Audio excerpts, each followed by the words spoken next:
Hello, everyone, and welcome to Snap Take. This is Glazer of Snap Judgments, and today we're going to go over the 10 best decks in Marvel Snap. That is actually going to be 12 full deck guides because we need to do some weekend mission decks, and I'll be honest, I don't actually think the weekend mission decks are among the very best. This is an amazingly comprehensive and thorough video. We're going to be here a while.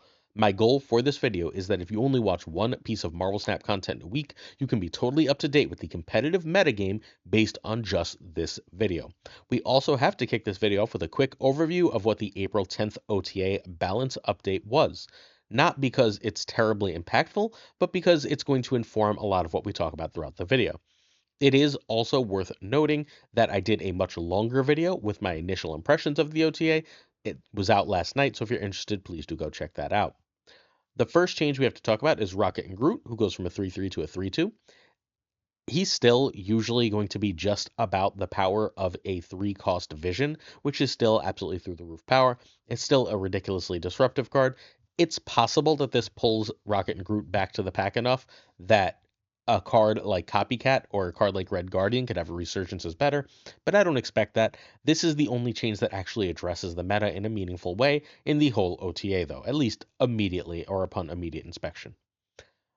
MODOK becomes a 5/7, and we'll talk about this when we talk about the decks MODOK goes in, but it hits the wrong one of the two. The classic discard gets hit a little bit by this, but the Bullseye discard does not care, and that's the one that really needs to be reined in, so this is a very, very disappointing nerf.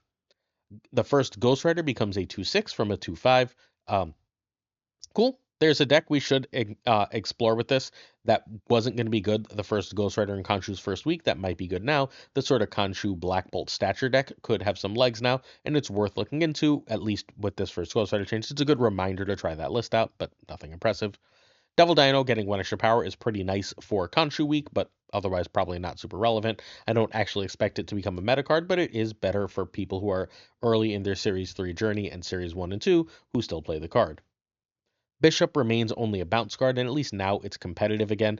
Had fallen just enough below rate to not really be worth looking at anymore if you owned Joaquin Torres Falcon. Now at least it has some competition between that and Agent Venom. So is this going to be a good deck? My guess is no. Bounce has too many predators right now, but Bishop being good for it makes me happy. So, and it should just be a 3/2. Patriot becomes a 3/2 also. This is another early in your Series 3 journey buff, much like the Devil Dino one is, where if you're early in your Series 3 journey and you can get Patriot, you end up with Mystique, you end up with Ultron, you have a deck, and making this a little bit more immune to Red Guardian is good. The change that has the secret chance to be the biggest is Redwing going to a 3/5. This is a real card. People just didn't buy it and thus didn't play it. It was originally data mined something else, and no one really wrapped their head around it. There's several very good Redwing decks. Our friend Thursday has my favorite, but both Crazy and Husky also have top-notch versions. I fully expect Redwing to become a much more played card with this. Not that it's gotten significantly better. It's definitely gotten better, but what it really has is now this is going to be one that people are more aware of, and with the new card acquisition system, one that people will get. The first deck we're going to talk about is literally the first deck we talked about last week. They did nothing to it. This is the highest win rate and most played deck at High Infinite. Nothing has changed about it because the meta hasn't really shifted, and thus this is still the best list. Scream remains the best card. Nothing was done to it. Sam Wilson remains one of the best cards. Nothing was done to it.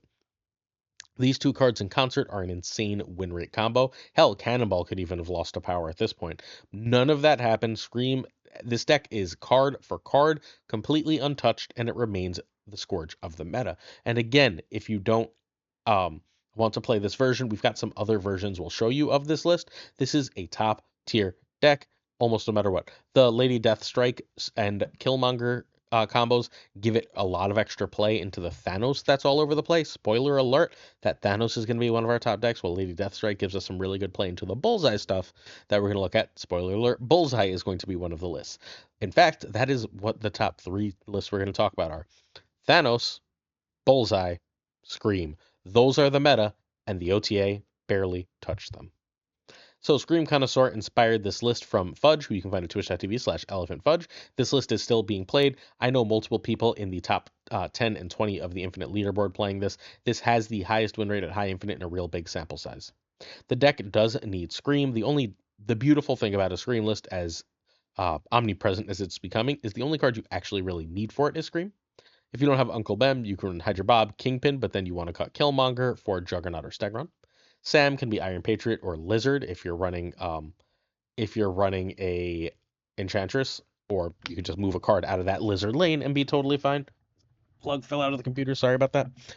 Red Guardian, Rocket Groot can be Copycat, Juggernaut, or Miles, and Shang versus Enchantress is a real meta call. I'm personally currently running Enchantress in my version of this list.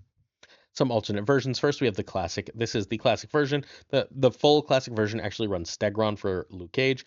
I am partial to Luke Cage because it gives you a way to win the mirror. There's a lot of Scream out there, and winning that mirror is important. There's also another deck we're going to look at on this list that Luke Cage is going to completely shut down.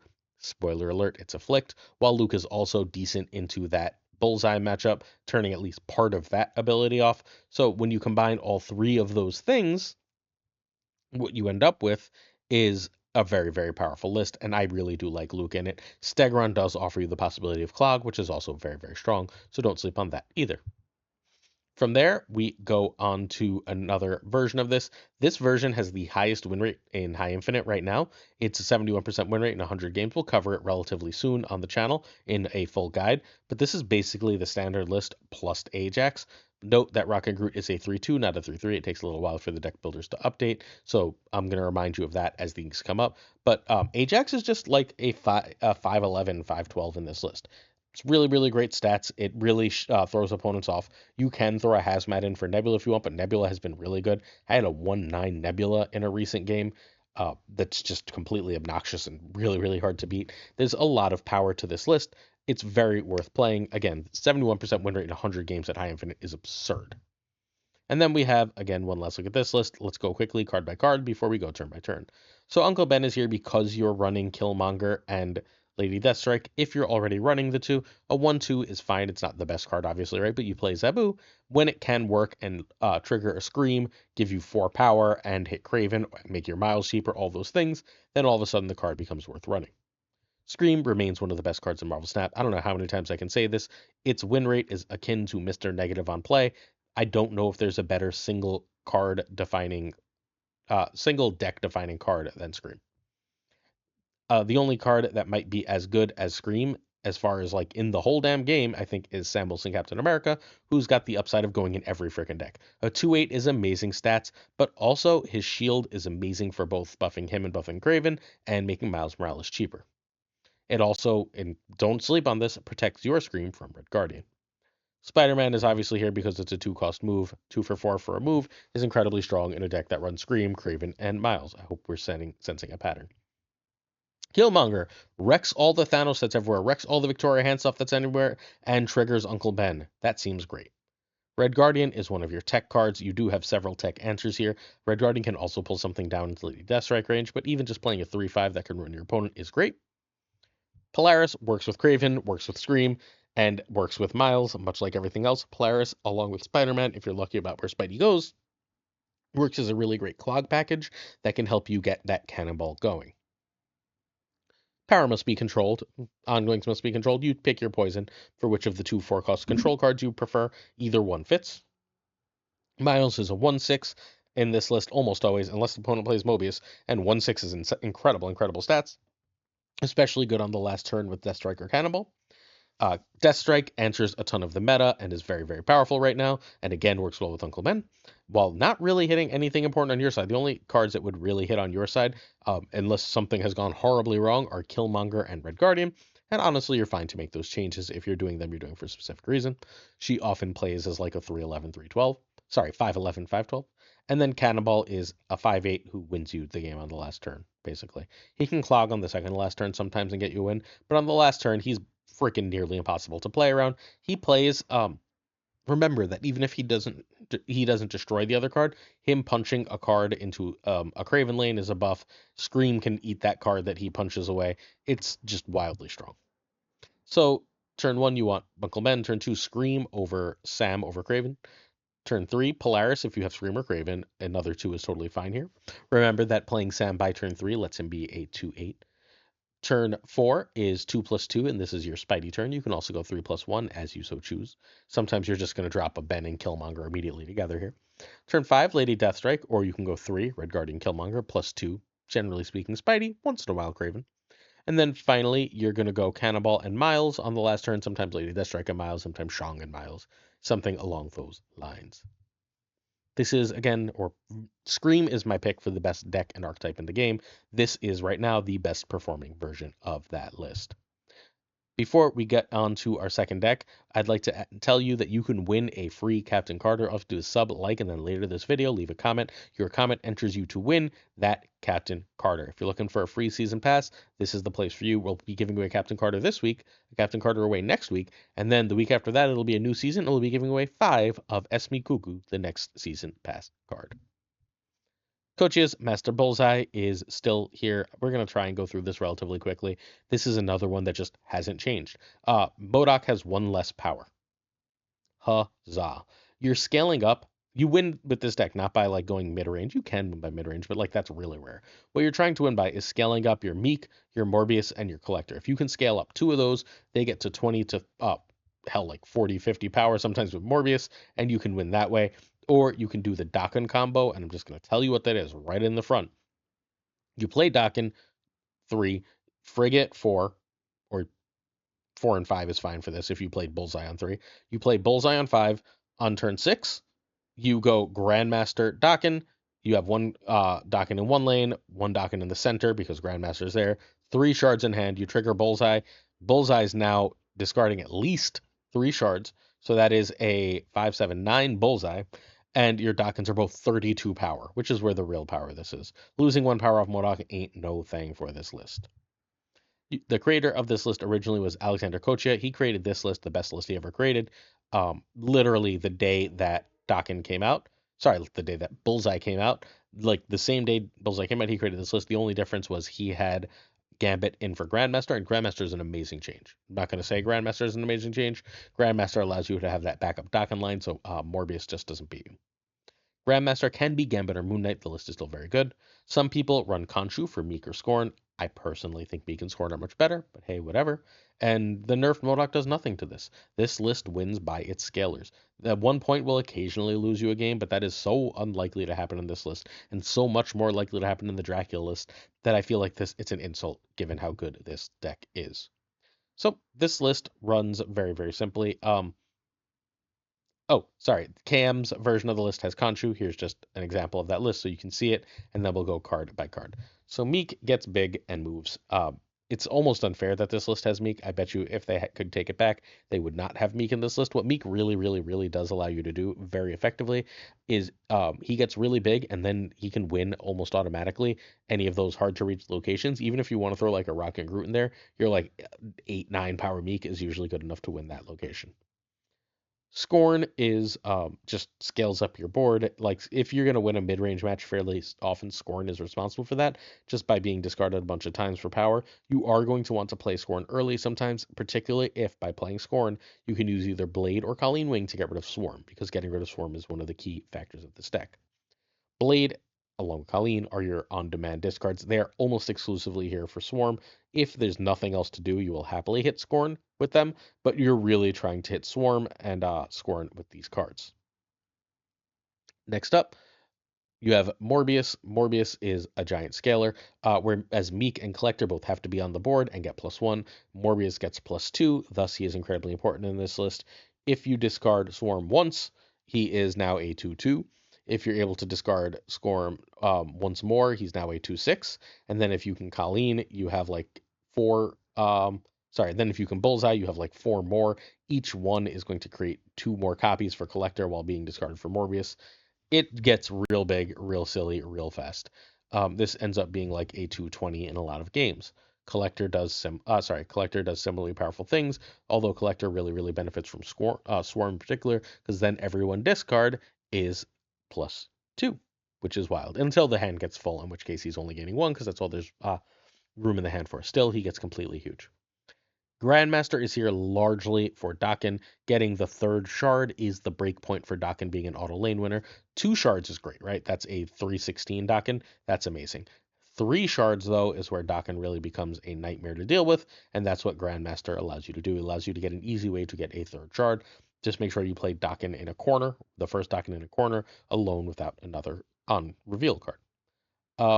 You're fine hitting, again, Blade and Colleen here with Grandmaster, in particular if you're getting rid of swarms. Swarm is, like, I would argue that Swarm and Dakin are the two real key cards here. Because you have three scalers and two discarders, there's only one Swarm and there's only one Dakin. So you really do need those cards to go off, or one of the two cards to go off in order to get the highest power for this list. Colleen, we talked about. Bullseye is one of your two discarders. He basically always plays for a 3/9 or more. It's absurd. You're either discarding two to four swarms, or you're discarding about three of Dakin shards or some combination thereof. Sometimes you're discarding Scorn, sometimes you're discarding Blade, etc. All of that is completely stupid and completely insane, and thus Bullseye is a crazy amount of power in this list, although it's worth remembering you have to play him before turn 5.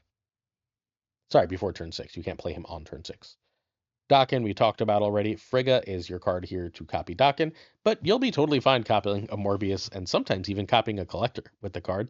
It all works out in the end for that. Once in a while, you can copy Bullseye, especially if you know you can discard Swarm multiple times, because you can hit a lot of stuff that way. If you got two Bullseyes, -4 to the opponent's whole board is a lot of negatives.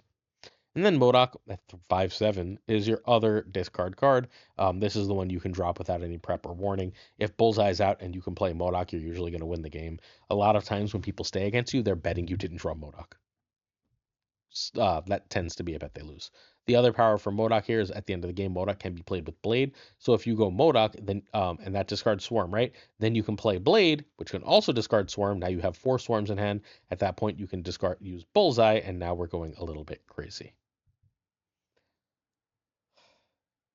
Turn 1, Blade of Swarm is always a snap over Meek. Turn 2, Morbius over Collector, Colleen if Scorn. Turn 3, Dakin is better than Bullseye is better than a 2, although there's at least some argument there. If you don't have Frigga, to just get Bullseye out. Turn 4 is Frigga on Dakin, sometimes on Bullseye, sometimes on Morbius, over a 3, over 2/2. Turn 5, get out Bullseye, or you can do second Dakin and Grandmaster. If you did second Dakin and Grandmaster on turn 5, then you're going to play MODOK. If you played Bullseye, you're going to play second Dakin and Grandmaster last. MODOK and Blade, or second Dakin and Grandmaster, and then trigger Bullseye. And just watch the numbers go burr in this incredibly, incredibly powerful list. Someone recently called this the new Hela. I don't think it's quite that, but this is like one of the easiest ways in Marvel Snap to get a lot of points, to get a massive amount of points, just by playing a fairly linear game pattern once you know what you're doing. Play it, live it, love it. They're not nerfing it, so just enjoy. Hey, before we go any further, please hit that sub, like, and comment. We are like 20 subs from 20,000, and your help here would absolutely mean the world as we try and reach that huge, huge threshold for this channel. In addition, we're going to give you at least 7 days of Marvel Snap videos. You can see how thorough our coverage is. We cover everything with this level of detail. We do this once a week. Hit that sub, hit that like, hit that comment. Make sure you're here for all the Marvel Snap coverage you can handle. Next up, our last of what I think are the absolute sure tier 1 decks. A week later, I am sure that Derek Thanos is in tier 1. We could make some changes. So I and Derek both tested Kahhori here and found a lot of success with Kahhori in that four drop slot. There's at least some question about whether Wiccan or Luna goes in that spot at this point, but this one is just a pure points list. Is this going to beat the Bullseye in points? No, but it could beat Scream in points, which is pretty impressive, right? And it can still mess with the Bullseye because it has the card Cosmo, and like it's just got enough points to really, really be powerful. Again, the creator of this list is Derek, who is either number 1 or number 2 on the Infinite Leaderboard. He was number 1 a bit earlier today, and then I saw Xunzz's number 1. We'll see. Top of the Infinite Leaderboard. This deck needs Thanos, Mockingbird, Goliath, and Sam Wilson. Those are your 4 non-negotiable cards. Wiccan can be Luna, Fastos, or Hope. You want ramp. And Speed can be Captain America. Right now, Super Skrull can also be Kahhori, if you would like to play Kahhori. If you would like a different version of Thanos, this version is still very good. It is straight up not as good as the ongoing version right now, but this one is basically Thanos control. It's saying, I'm going to play Thanos, and then a bunch of control cards and win the game. A lot of people are running Enchantress in this right now, too. Another version of this is the version I created. It's got a fairly high win rate. It's a Kahhori version. It's basically saying, if I'm not seeing a lot of ongoing in my meta, I might as well run Kahhori and just get an extra, because my hand is always full, play an extra 4/12, make my stones a real threat. And then, of course, let's go card by card for this one. Ant-Man is a 1/5 that scales up with Spectrum with Blue Marvel, which is really nice. Goliath is about a 2/8, 2/9, 2/10. Sometimes you can get Goliath into lane winning territory in this list. This is the list that makes him feel sort of like Morbius.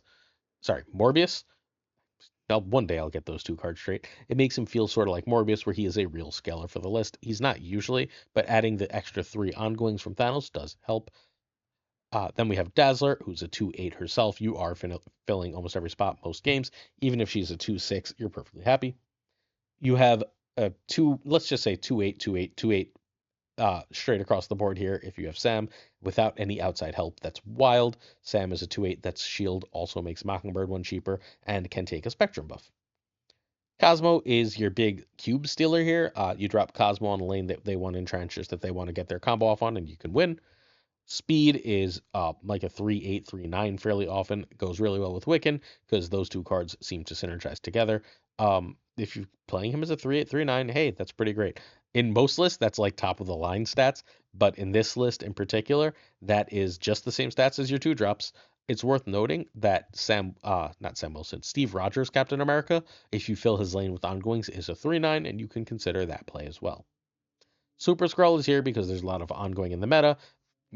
Whatever your meta is, pick the right tech card for you. It's also an ongoing, which helps. Super Skrull is also, by the way, how this deck beats Affliction. I lost 8 to that because I was like, oh, right, they run Super Skrull. Wiccan is energy ramp. He's not the most reliable energy ramp in the world, but he is, when he works, the most powerful. So if you can make him work, he's incredible. Go play Wiccan. You're basically filling the whole board, as we discussed with Dazzler. There are 3 locations and 4 spots at each, right? That is 12 spots to play cards. Blue Marvel will buff 11 of them. That is a 5/14. You get the idea. While every spot will not have an on reveal, it's possible that in those 12 spots, let's just say you have 8 that are ongoing. That spectrum buffing to a so that's 6 plus 16 power. That's like a 6/23. Seems like that's pretty good too. Mockingbird's like a 1 or 2/9. Seems pretty good. And Thanos is a 5/12 or 5/22. Can't be destroyed. This list just puts out points while having Cosmo to protect it. It's a really, really great combo. All right, so turn 1, you Stone Draw over Ant-Man. Turn 2, Sam over Goliath over Draw. Turn 3, Speed or early plays. Cosmo's fine. From here on, you play Mockingbird when and as you can. Turn 4, Wiccan, who is a snap condition. Combo earlier plays. Super Skrull, when he wins, you'll know when he wins. You can also save Super Skrull for 6 if he's going to be a shock win. Fair. I should have said this earlier, but Wiccan is the white font on a card's name means that this is a snap condition almost always. The green font means that this is a conditional snap condition when it works. Turn 5, Thanos. It's actually Blue Marvel over Thanos. I played more of the list, and it's definitely Blue Marvel over Thanos. If it's Wiccan, you just sort of go off here. And then turn 6, Spectrum or Blue Marvel Mockingbird, and then all of a sudden your power scales up suddenly, and you should be able to win the game. It's one of the best and most prominent lists in the game. Again, my big 3 right now in Marvel Snap are the Bullseye list, the Scream list, and the Thanos list. I think these are the 3 best. There are a number of other competitors, and that's what we're going to spend our time looking at. But first, if you'd like to see if you can compete with the top Marvel Snap players, please join the Snap Judgments League. All you have to do is be able to play 1 game of Marvel Snap a week. You'll be in a pod of, generally speaking, about 20 people. You play them each once a week. Then there's a top 8 for the pod. The winner of that pod gets the season pass. The winner of that season pass then gets put into a top 8 final tournament. There's up to $500 in prizes. This tournament is sponsored by TopDeck.gg, one of the best tournament softwares out there, and run by our friend Gunny T for Gunny T Tournaments. You should 1,000,000,000,000,000% be checking this tournament out. If you're at all interested in competitive Marvel Snap, we'll have a video up of the end of Season 5 on Sunday if you're curious about what Marvel Snap, top-notch Marvel Snap gameplay looks like. But for the time being, hit that, check the link to the Discord in the description to this video, and I think you'll be pretty happy. Fighting for number 1 is still Xunzzz. Xunzzz and Derek are in the number 1 spot, battling back and forth. This list is very meta-dependent, and it's not meta-dependent because it's weak in certain metas. It's meta-dependent because there's 2 or 3 cards you can change based on what your meta is doing. Cosmo and Red Guardian are both amazing cards, but sometimes they're Mobius and Luke. Sometimes they're Super Skrull and Gorgon, and so on and so forth. US Agent can also be changed in a similar manner, and thus this deck has a lot of variability in how effective it is based on what meta you're seeing. So you have to know the meta, be able to read it. It's also a fairly heavy gameplay specific deck, but it is incredible. The creator of this is 16-year-old Marvel Snap phenom who was first #1 on the Infinite Leaderboard at 14, Xunzzz0122.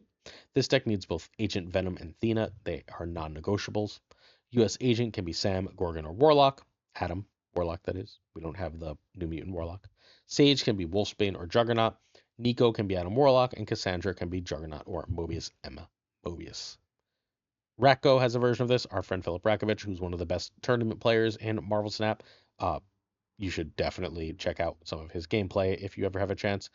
This is his version of the list that he's been crushing in tournaments with. He basically added Juggernaut and then he added Gorgon as a way to like mess with Thanos for as far as Gorgon goes, and Juggernaut to steal lanes on the cheap. So really, really cool ideas from Racco. We've got a million different versions that are just a few cards apart here.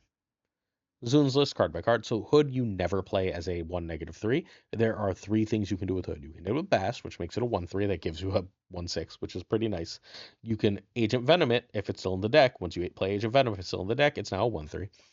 There's nothing that reverts deck, right? Or you can turn it into a demon or blow it up to draw 2 with Nico. Any of those are totally fine. Don't play it as a 1/3. You do not play Bast until you've played Hood as a general rule, or until you've got Hood in hand as a general rule. I also almost never bring my Agent Venom down to a 2/3, but Bast is still really good. The power on, in particular, Thena, Sage, Cassandra Nova is very, very good. And of course, it's a +6 on Hood. Kitty enables your Thena while also letting you play and keep space open for what's important later in the game. Really, really important card to this list.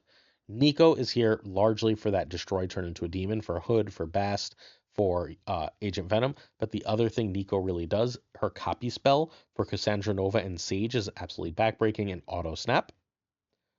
Havoc is just crazy stats. He's now a Series 3 card. If you play him on turn 5, you've played a 2/8. If you played him on turn 4, you've played a 2/12. That's pretty good. He's also, generally speaking, Shang-proof, although if you Basted or Agent Venomed him, he's now Shangable. But, like, even then, you're just so big. Thena, likewise, is similar power to Havoc, although you have to play your whole game plan around her. A mistake I see people make with Thena all the time, though, is they try and trigger her on the last turn. If you can play an extra card on the last turn that has at least 3 power, you're getting Athena's worth of power. Don't over-index on that extra buff. U.S. Agent is fundamentally your Shang-Chi of this list. It's saying if my opponent's trying to do too many big things in one spot, I can say no thank you. Agent Venom hits fundamentally every card in the deck for a positive value except Cosmo and Red Guardian. That's why he's here. Plus 2/5 is just the biggest base stats you get unless you're counting that demon. Cassandra Nova is at base a 3/6, but you can easily make her a 3/9 if you Bast or Agent Venom her. And then if you copy that, getting a second copy of that is lane winning, as all their cards will have -2, and then you have 2 massive power cards. Sage is similarly amazing with copy. Generally speaking, though, she is your last turn pet play. It's very easy to get her to 3/10, 3/12, and obviously even bigger with Bast and Agent Venom. Cosmo is your tech card of shut the opponent down, please don't mess with me variety. It's possible that Cosmo should be something else right now. I am partial to Mobius in this list. And Red Guardian is your other tech choice. So Kitty or Bast on 1. You only Bast if you have Hood Plus and no Agent Venom. Agent Venom over a Thena, which is equal to 2 1s on that turn 2. Turn 3, Cass or 1/2, and that would be a Thena play. Turn 4, you can play 2/2, and if one of those 2s is Havoc, that's usually a snap if you're specifically playing Havoc now. You don't have to play Havoc now. You need to look at your hand and figure out what you need power for. A 1/3 is really good here. You can play Cass and a 1, or you can copy Cass or copy Sage if humanly possible. Turn 5, Sage regarding Cosmo plus Demon or Hood or Havoc US Agent. And then turn 6 is the same as 5. And at the bottom of the screen, please see a reminder of what you're actually doing in this list with Nico Minoru. #1 rank list. This one's absolutely incredible. Give it a try.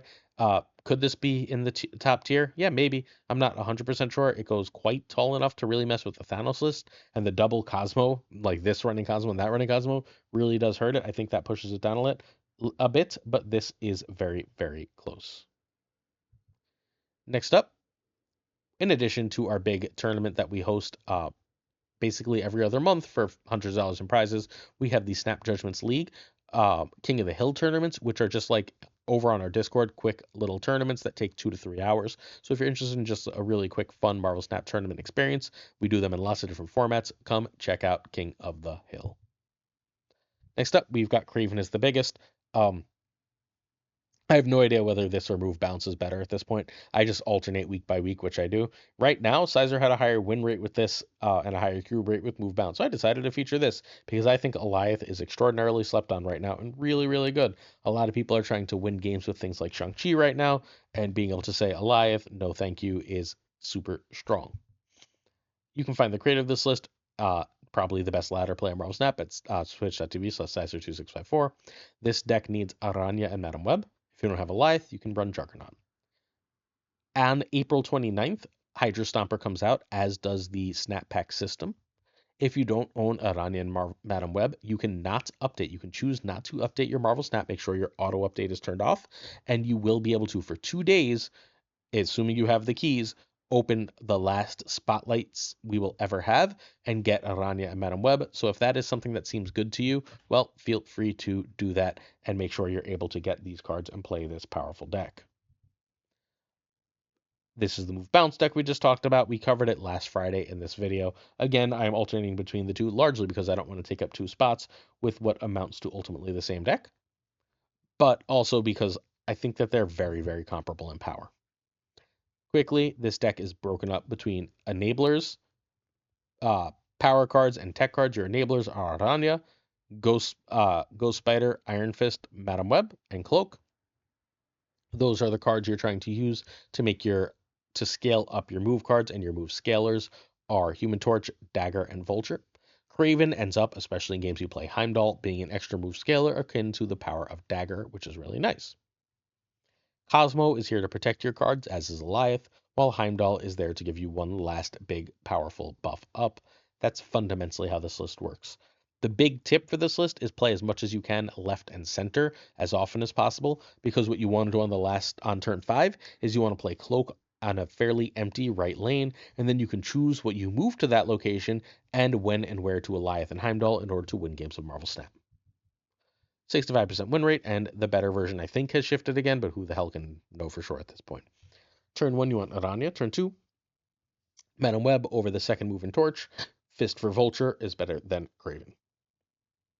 Turn 3, Vulture punch with Fist, or drop a card on Madam Web. If you have Madam Web, just drop one of your movers there, or Cosmo.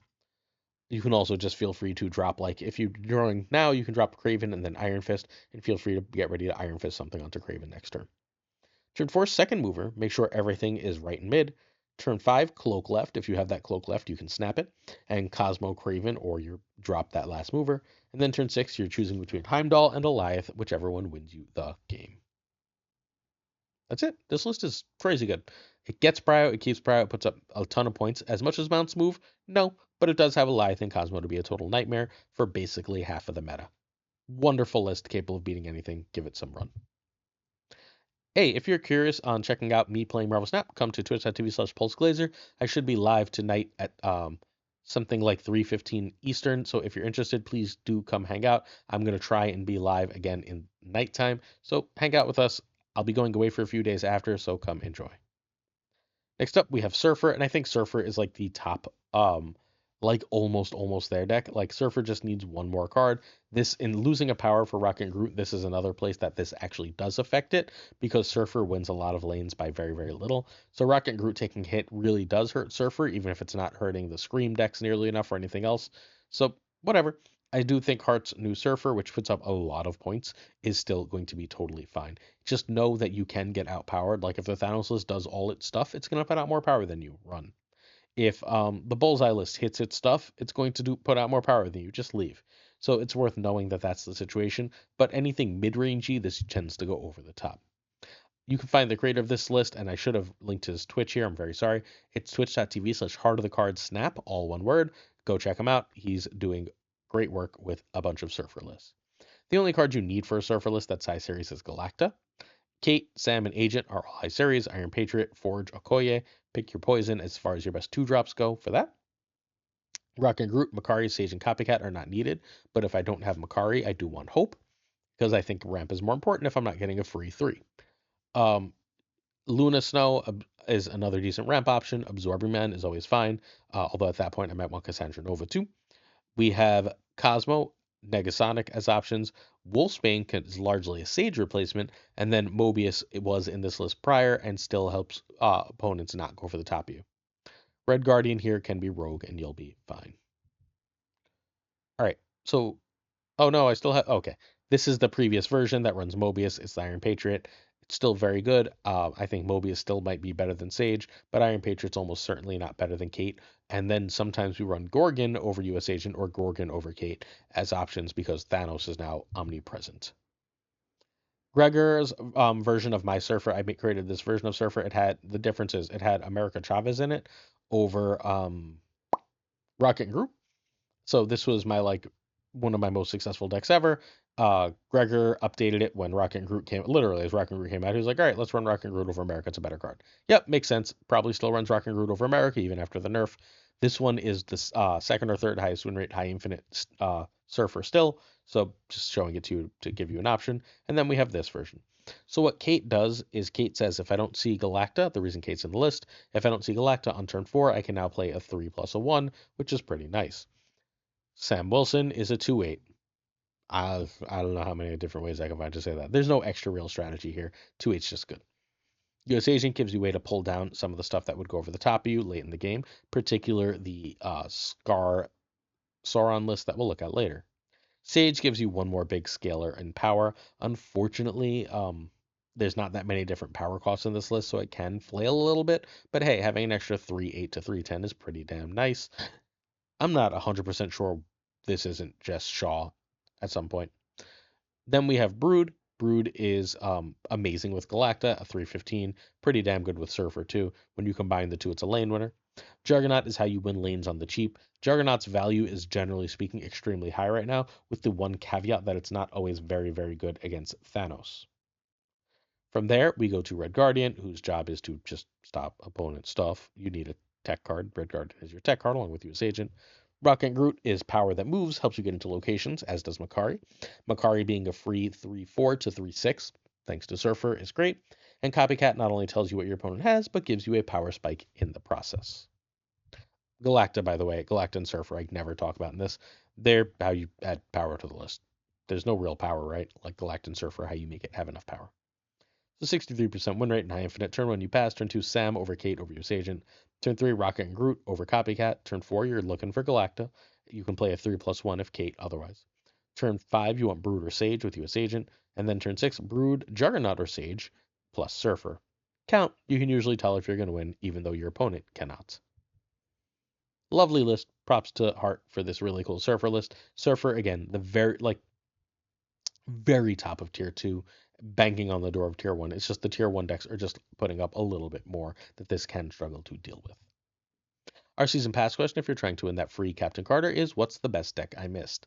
And a reminder that at the very end of this video, I will have 5 honorable mention decks. Time to give our weekend review of Kahhori, and my review of this card right now is to skip it. Kahhori is a good card. It's good in Victoria Hand shells, it's good in Thanos shells, and it's okay in the mid-range Agamotto shell. I like it in the mid-range Agamotto shell, and it has a 60% win rate and a low sample at high infinite, but it's dying at middle infinite, 50% infinite, so I'm just going to say that you don't need this for Thanos. Victoria Hand gets a decent buff, but not a huge one, so I don't think you need Kahhori. I'm very disappointed in this card. I thought it was going to be better. I think it could use a buff to really push it, but I think it's slightly worse Gwenpool, whereas I expected it to be basically even with Gwenpool. I expected you to have to like make real tough choices about whether to play this or Gwenpool. I think most decks outside of Victoria Hand would rather just play Gwenpool, and Galacta is a world better. So this is KM Best Deck. This is KM Kahhori. We talked about it in yesterday's video. It's a simple Victoria handless. This is the highest win rate Kahhori deck in High Infinite. This is where you want to play the card. But like, is Kahhori better than Moonstone here? Is it better than Agent Venom here? Sorry, Anti-Venom here? Those are questions I'm not sure the answer is yes to, and thus I'm not completely in love with this list. Or I am. I think this is a really good list. I'm not completely in love with Kahhori's place in this list. The creator of this list is KMBest, who you can find at youtube.com/KMBest in a snap. He's also KMBest MS over on Twitch. This deck needs Victoria, Kate, and Misery. Nico can be Maria Hill. Kahhori can be Moonstone. Sam can be Jeff or Mirage. Raccoon Groot can be Nocturne or Coulson. And then finally, Iron Patriot can be Mirage. This is the best win rate version of Dino. Dino is now a 5-4. I will be messing with this just to see what's what. It's like a 52-53% win rate deck. That's nothing huge. This is nothing super impressive. But hey, it's another version, and it runs Devil Dino in an endgame deck, which is always cool. All right, so Hood is here. You largely want to make sure you can hit Hood with Misery. You want multiple demons with this list. Nico is your other way to answer Hood, which is why she's so important for the list. There is a point where Honifer created a version that ran Viper and a Clog package, literally to largely deal with Hood in this list. Hawkeye is here because her arrows are really big if you can hit them with Kahhori or buff them with Victoria Hand. Iron Patriot is here because his card is really cheap, and a really cheap card that gets buffed is really, really good. Nice and simple, right? Sam is here for two reasons. One, 3/8 is big. The other reason is that if you're going to buff cards, Kahhori left me with a 3 or 4 power shield at one point, and having that as a movable body is pretty damn nice. Victoria Hand is probably still the most important card to the deck. You would very much like to copy it with Nico or Frigga in this list. If you can get 2 Victoria Hands, they will both buff the second and third Victoria Hand, which is really nice. Juggernaut is your lane stealer here. Raccoon Groot is your movable power. We discussed that earlier. Kahhori still loves that. And, it's just a very disruptive card. Frigga is mostly trying to copy Victoria Hand. Feel free to copy a demon as the case warrants, or a cheap Iron Patriot card. Power must be controlled. Kahhori adds a bunch of power all over the board, which is really nice. And then Misery is here mostly for Hood, but feel free to hit Iron Patriot as well. So this is one of the only 3 good Kahhori homes, and again, none are required. I don't think this is necessarily one of the top 10 decks. This is probably knocking on the door of the top 10. It's either number 10 or number 11, depending on how you want to look at it. Turn 1, you play Hood. Turn 2, Victoria if Frigga, and Victoria, if you don't think they have Enchantress, is going to be a snap. Over Iron Patriot, who can be a snap if you're going to win that lane, which is equal to Sam and better than Kate. Turn 3, Frigga on Victoria is great. You can play Rocket and Groot as your generally good card. If you played Iron Patriot and you need that card because it's amazing, Juggernaut will do. You can also play, if you played Hood on 1 or 2, you can then play Iron Patriot and Demon on that Hood lane and play Misery on that the next turn, and that's usually a snap condition. Turn 4 is 2/2, last Iron Patriot, Misery on Hood or Hood pile, or just drop Kahhori. Turn 5, generate a bunch of cards, and then turn 6, generate cards and Juggernaut or Shang-Chi, as I don't know what that was, so it's getting ignored. So Nico copies for Demon, Victoria Hand, and Iron Patriot card. Nico Destroy or turn into a demon for for the Hood, Iron Patriot, and Kate's Arrow. All right, this list is really good. I'm not going to say this list isn't really good, but it is on the lower edge of what is on this list.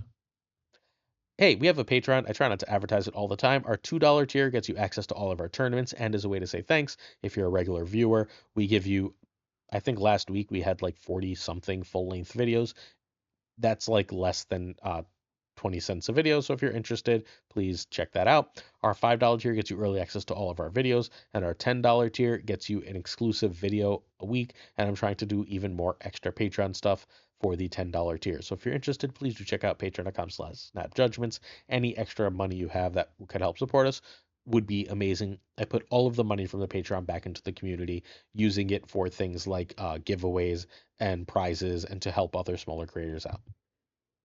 Next up, we have Roram's Toxic Evo, which is still one of the highest win rate, high infinite decks. It absolutely crushes most of the meta. It's really even solid against Super Skrull. It can put up points with anything. I don't know. This deck is just, like, even with its fairly high play rate, I think this is, like, also another one that's just banging on the door of Tier 1. It's a really, really powerful list that has a lot of ways to win. So you can find Roram at twitch.tv/RoramPlays. He is still a relatively small streamer, but he deserves way more support because he is phenomenal at streaming. This deck needs High Evolutionary, Ajax, Rock and Groot, and Sam Wilson. Those are your non-negotiables. Evolutionary is here literally for Abomination, but yes, that is that important. Silver Sable and Grandmaster can be Scorpion, Hydra Bob, and Iceman. Those are your obvious cards here. Cassandra Nova could be Juggernaut, and Luffy can be Man-Thing. All right, so Zabu is extremely important here. You are running 3 4s. Anytime you're running 3 or more 4s, Zabu is a card that fits. Sometimes he doesn't fit in the deck, but it's really wonderful when he does. Zabu hitting Luffy or Malekith in particular is really nice. Hitting Anti-Venom is nice. I always say Agent.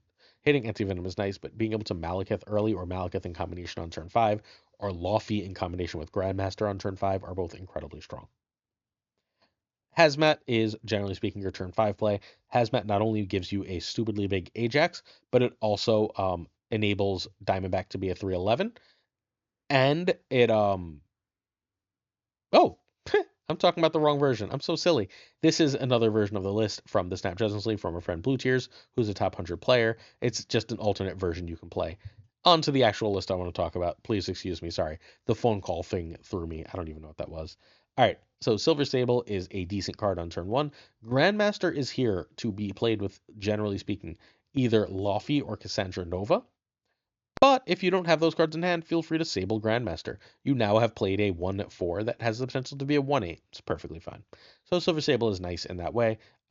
Sometimes I would really like a 1 that can be played at the end of the game for when I don't draw miles, but c'est la vie. Hazmat is generally speaking a turn 5 play because what you're trying to do is make a free Ajax and a giant abomination that you can drop together on the last turn. Grandmaster can work with Hazmat or Silver Sable, but what you'd really like to hit is again Cassandra Nova, which is going to make Cassandra Nova like a lane-winningly big threat, while also wrecking the power in your opponent's deck, or more importantly, hitting Luffy, where if you can basically wreck 2 lanes with Luffy, sometimes you don't even need to Hazmat, and you just have this extra giant frickin' card. Grandmaster also has the added benefit of making your miles cheaper, so you can play that too. Stop me if you heard this. Sam Wilson is a 2/8. The movement also helps Miles Morales. Cassandra is decent power, gives you a good matchup into Arishem, a decent matchup into Thanos, and is just really cool. Red Guardian is your tech card. It's ideally here for opposing Luke Cage's, opposing Mobius's. People are generally smart enough not to leave their Mobius's naked, but if you can hit Luke, you're pretty happy. Rocket and Groot is still powerful and still required for the list, even with 1 less power. This is one where it doesn't super matter. It's moves, so it can so it can make your miles a 1/6, and it gives negative power, so it goes great with Ajax, and thus you must have it. Luffy we talked about, Miles we've talked about multiple times, but reminder that last turn can be Ajax for like 20 power, Abomination for 9 power, and Miles for 6 power, which is just silly. You spend 6 energy and you end up with like 40 power. And then High Evolutionary is here for Abomination, but now that he's a 4/7, you play him once in a while. All right, so still a top 1 right deck. Turn 1, Sable. Turn 2, Sam over Sable, or Grandmaster on Sable if you must. Turn 3, Rocket and Groot is generally better than Cass, although, again, if you have certain combinations, you'll play Cass. Turn 4, Luffy is better than a 3-drop, is better than Evolutionary. Luffy, if they've got a lane that they've clearly committed to, and I've got Grandmaster, I will Luffy Snap. However, my easy snap is if they don't have Mobius and I've got Hazmat and Rocket and Groot or Red Guardian on turn 5 or Hazmat and Grandmaster on turn 5, I'm probably snapping. And then I'm going to go Ajax, Abomination, and Miles on turn 6, putting out so much power that my opponent is just blown away and I win. Beautiful list. Again, maybe this is tier 1 and I'm just sleeping on it still. I think this is like, for me right now though, like the very, very top of tier 2. This is like damn near as good as the Scream list. It's just incredible. Hey, I don't know if you know this, but I write articles on Marvel Snap Zone. There is a written version of this, and then there's one of my deck guides every weekday on Marvel Snap Zone. So please do go check out my favorite Marvel Snap website. Next up, Chamo's Sas Mach. Chamo is one of the best Marvel Snap players, a Spanish-speaking player, who has been climbing in the top 10 of the Infinite Leaderboard using this list. As Mobius has fundamentally disappeared from the meta, this list is back. Why is Negative not back? I'm not 100% sure. My guess is there's just too much Enchantress right now, and Magic does not feel especially safe. But, be that as it may, I'm not seeing any top tier negative. I am seeing a lot of this, which puts out stupid points at the end of the game. You can find Chamo streaming at twitch.tv/Chamo92, particularly if you're a Spanish speaker. This deck needs Sam, Sasquatch, Mockingbird, Gwenpool, and Elsa.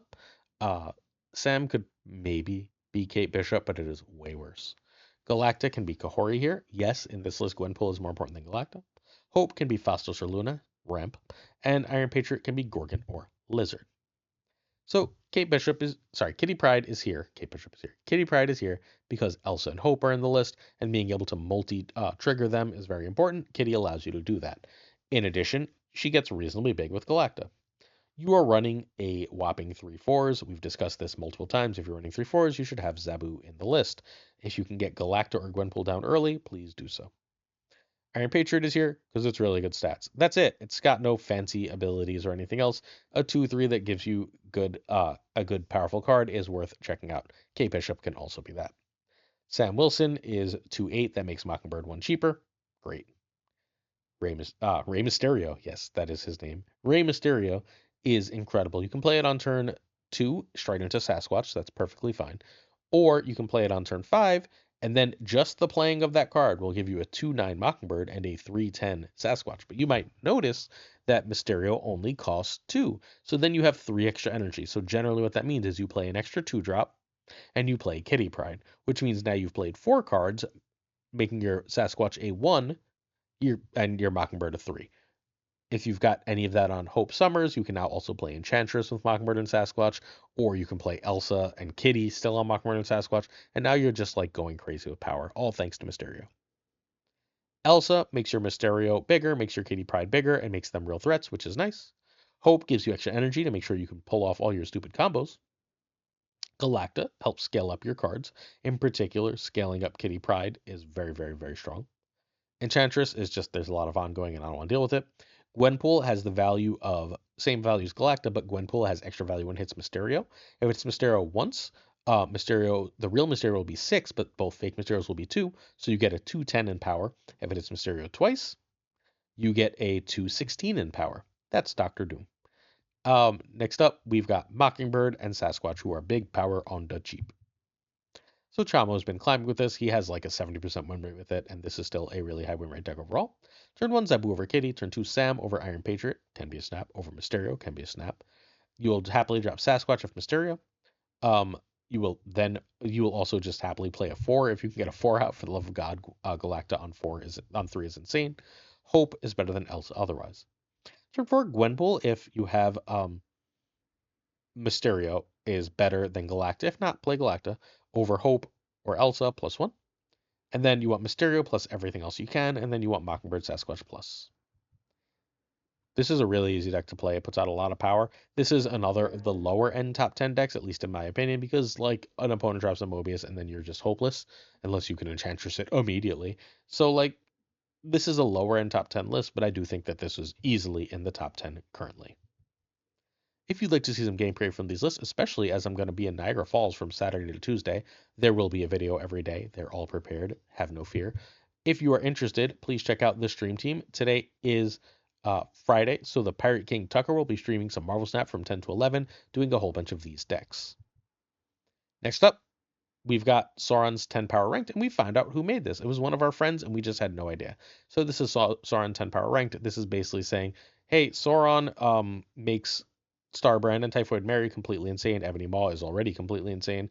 And then those cards plus Red Skull can make Scar cheaper. Let's go to town with that.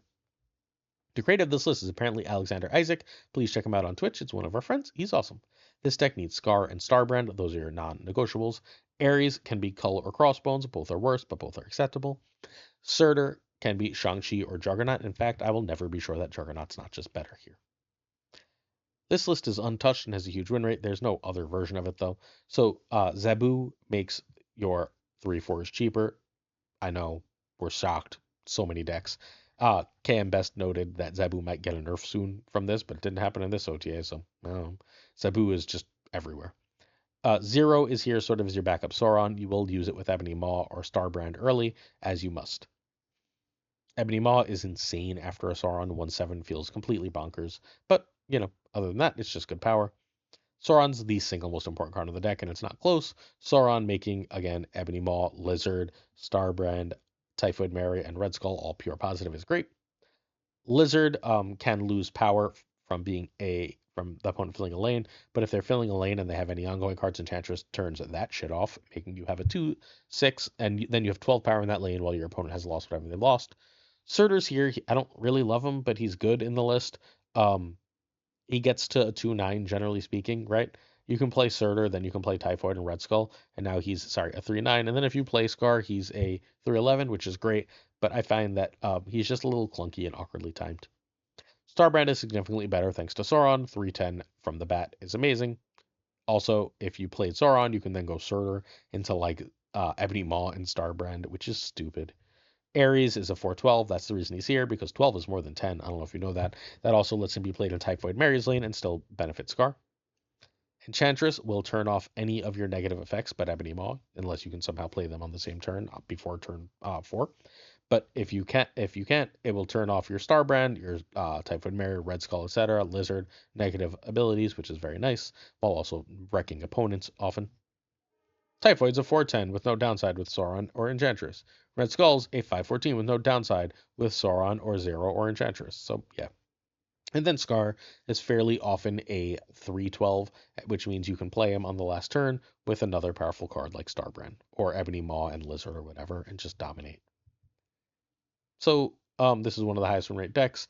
If this like wasn't so vulnerable to Shang-Chi, I think this would be even higher, but you can't really run Armor and Cosmo here because you're running Sauron and Zero and Enchantress. So turn 1, you want Zabu, and Zabu can be a snap if all of your 3s are in deck. Sauron is a snap over Zabu, over Zero Maw, or Zero for Starbrand, which is better than Lizard. Turn 3, I would still play a Sauron and 1 over anything, and that's better than Starbrand, which is better than Ares, which is better than Surtur. Turn 4, Ares or Mary. Turn 5, Red Skull or Scar. And then turn 6, Scar, Enchantress or Scar, and whatever other nonsense you can is usually a snap once you realize you can get Scar cheap enough. Chef's Kiss. This is a beast of a deck. Props to Alex. Season Pass card for April has officially landed as a dud. Captain Carter is a fine card, but not good. It's a card that sees play literally because it's a Season Pass and because we have weekend missions. The weekend mission deck we're going to talk about is still Captain, Captain, Captain Latveria. This is the deck I created for the list on day 1. Captain Carter doesn't have good lists. Straight up. The only list in High Infinite that has a higher win rate than this list is just shoving it in the Thanos deck in that Super Scroll spot. So if you'd like to shove Captain Carter in that Thanos deck, which I have in tier 1, that's a worse version of the Thanos deck. You're like hurting the Thanos deck, but hey, you have fun with that change if that's where you're so inclined to go. Captain Carter, however, is fine in this deck. It's still got a 52% win rate in High Infinite. It's lower in top 50% Infinite, but it's good enough in High Infinite that I'm still confident saying, sure, go for it. I don't know. What else are you going to do? Hey, I made this. You need 2099 Sam, Carter, and Goliath for this deck. This is the list. Ant-Man is big. Goliath is big. Zabu says, I would really like to play 2099 early, please. Super Skrull and Captain Carter early are fine, but you're really trying to hit Doom 2099 with that Zabu because you want to get it early.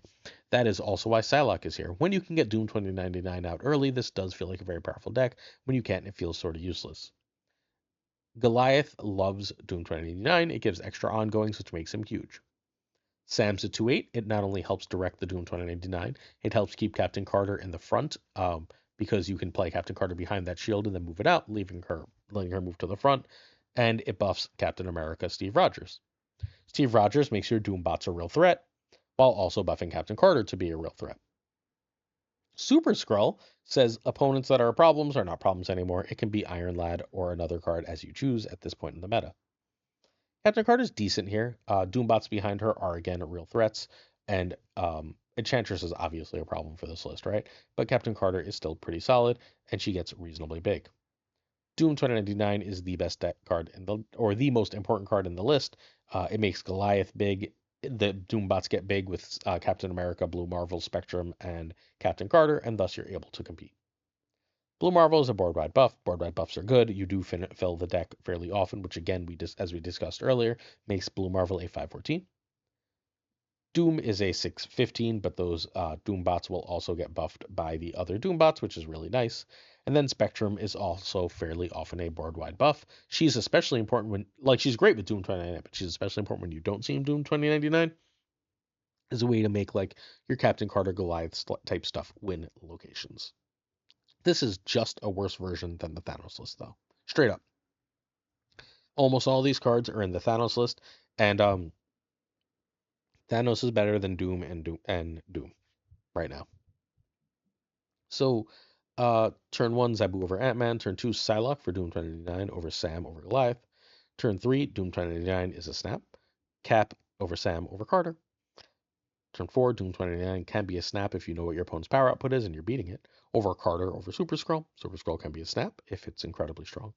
Carter, Skull, or Blarvel on 5. Doom or Spectrum are better than just, counting on turn 6. Sorry, Doom or Spectrum, and then you have to count to figure out which wins, which gives more power on turn 6. A lot of times it's going to come down to a 50-50 on where the last Doombot lands. Cool list. Lots of power. Not nearly top 10 in Marvel Snap, but hey, weekend missions got to be done. I'm not giving up that gold. My wife has a wonderful website called The Crystal Bee. The easiest way to find her is look up The Crystal Bee 21 on Instagram, where she sells a lot of handcrafted jewelry, tiaras, some really cool stuff. If you're interested, looking for something for yourself or your partner, please do check it out. Our last list of the day for a full guide is Crazy's Clog. There's some other versions of Clog, but whatever. They're all like 3 cards apart. This one runs Sage and Kitty Pryde, so it's cooler. So that's why we're featuring it. You can replace those with like Dr. Octopus and other stuff as you so choose. Clog is like a fairly solved deck at this point. Clog's really, really good. It sort of dies to Killmonger, and Killmonger showing up in screen decks, so that's what's really holding it back. And then but Agamotto was killing it, and now Agamotto has seemingly disappeared, so that's nice for it. The creator of this deck is former #1 player Crazy, who you can find at twitch.tv/crazy_IM. This deck needs both Cannonball and Kate Bishop. Kate Bishop is the only 2-drop in the game that gives you a Clog ability that I can think of anyway. Grandmaster can be Sam or Daredevil, Misery can be Dr. Octopus, and Sage can be Wolfsbane. All right, Hood is in the deck. Your main goal with the Hood is to shove it over with Viper. You can also just give yourself some teams with Misery and win that way. Kitty Pryde gives you a way to get back to Tanya with low resource investment, while also allowing you to prevent your Clog sometimes. Like sometimes you'll want to play Debris in a certain location, but then you would Clog yourself, and Kitty can say on turn 4, for example, no, I don't want to do that. Titania is a later game play. It's generally played with either Viper or Green Goblin to fill a location. Without priority, at that point, you can then play a card later in that location, which is a 10 power swing. They lose 5 power from Titania, you gain it. Grandmaster is here. It's pretty good with Hood, but its main use is to be played with Debris or Viper as a way to send extra cards across. Kate is here because Acid Arrow is a card, although Grapple Arrow still does add some viability. Green Goblin is cheap and clogs. Sage gives you a powerful play at the end of the game to win a location. Magic gives you enough turns to make sure you get that clog going. Debris is the most widespread clog. Goblin is the best way to clog one location. Debris is the best way to clog a board. And again, you can double Debris thanks to Grandmaster or Misery. Viper can send over that Hood. It can also send over Debris' rocks. You're fine sending over things like the basic arrow as well, but that's the general goal for Misery is to hit Debris or the Hood, and Viper can help hit rocks or Hood, and then be Grandmaster to send over more junk. Finally, we have Cannonball, who wins you games straight up. Last turn, play in non-clog location. Turn thing into rock, yay, win. All right, 69% in 26 games for the great Crazy. Turn 1, Hood over Kitty. Turn 2, Kate over 1-drop. Turn 3, Magic over Debris or Goblin. And you snap as soon as you realize you have a clog, and they can't counter it. Turn 4, Goblin or Viper and Titania. You can also play Misery on Debris or Hood. Turn 5 is the last Magic turn into 2, and then turn 6 is Win with Cannonball or Sage Kitty Demons. You can also Cannonball and Demon, Kitty and Cannonball, etc. Be forewarned, remember, note, etc. that anything that you do on turn 5 and 6 can be done on turn 6 and 7 if you played Magic earlier. Really powerful list. I don't know. I don't like Clog, but it's somewhere around the lower tier of the top 10. Questions of the day, which is where we feature our extra lists. So first we have the discard list from Crazy. The Crazy discard is one of the top 5 honorable mentions here. It's probably in the same tier as the stuff I noted as lower tier on this list, but I don't think it's quite as good, and losing the 1 power here actually does matter. Next up, we have Hanafer's Thanos Arishem. This is basically all the control cards, plus all the energy and draw from Thanos and Arishem. It's a really cool list. It remains a really high win rate list. It's fallen off a bit in popularity, but it spent a lot of time as a really good list. Props to Hanafer for it. From there, we have Cougar's Negative deck. I think Negative is actually really well placed. Outside of all the Enchantress everywhere, I think Negative has a really, really great spot in the meta. It's just no one's playing it right now. If it gets more played, I think it goes back on the list. Andre Vars, Nogamoto. I'm just not seeing Agamotto. I still love Agamotto, but like if he's not going to be played, then Then the mid-range Galactolist is still really good and has just been forgotten. It's disappeared from the meta. Loki is still pretty good. Maybe we want a version of this without Loki, instead running just an extra 2-drop or an extra 3-drop. But for now, this list is still great. And this is another one that the nerf to Rocket and Groot hurts. This list has actually taken several nerfs recently, right? Um, Iron Patriot being nerfed, Rocket and Groot being nerfed this time, Galacta being nerfed last time. Losing 3 power in a deck is a lot, and it's not surprised to see this take a step back. Then we have the Chamo Wiccan. Various versions of Wiccan are coming back. The best Wiccan, however, right now is just Thanos. The best mid-range shell, what's eating this deck and this deck, is that Thanos is a better home for this type of deck right now, and thus people are just doing it in there. But hey, Wiccan is still pretty good and really effective. So to support on our Patreon come with honor. Thanks. I'm going to say thank you to people relatively quickly because this video is excessively long. Thank you to Fat Nick, Abigail Keeson, Manager Burnout, Regardless, Always Kind, LEB, Inc., Iron Frostman, Hota Navadante, Think Poker, Prime Dryad, Ryan Burke, Ryan Wood, Caretix Lee, Koire, Kazushi, Archangel 3K, Black Dahlia, Profros, The Goat Seeker, newest friend, my current Alliance leader, Code, Hollowed, Nightmare, Only Fox, Synth, Absolute Shannon, Dirty, Casual, Mr. Kerfuffle, Cables, Ginger Prime, Philip Rakovich, Haplo, Kenny Loggins of the Danger Zone, The Bizza, Black Jeebus 23, XOC, and Skippy G, Rhyming Friends, Jessica Gamble, Mr. Celeste, The King of Bros, Great Kazoo, Werewolf, Kevsudo, Lunacris, Clam, Colonel Forbin, Bricks 2 Click, Rob Silverman, M. Holland, David G, Wingfield, Stephen, Brian Kaufman, Tristan Martin, Jason B, Mr. Craig Sterry, Matt V, Run Wrench Corwin, John Q, Jim McHugh, Yes Out, 8 Stage 1, Big Mad, Big Man for Reals, Cactus Jack, BG, Quidbert, Does Not, Miles Monster, Supreme Green Goblin, Unibot, Flan 56, The Fuzzy Out, Spectrum Mix, Woot, Ocularis, Matt H, DJ Mike Hedges, No Freaking Flex, Nick, The Greek Geek, Zodrex, The King of Canada, Diamond Falcon, Falthor Newman, Jonesy, Two Tides, The Great Lord as The Pirate King, Tucker, and of course Kenny T, where the T stands for Whew. See you tomorrow. Thanks for watching. Appreciate all the love and support. See you with more Snap Take every day. Peace.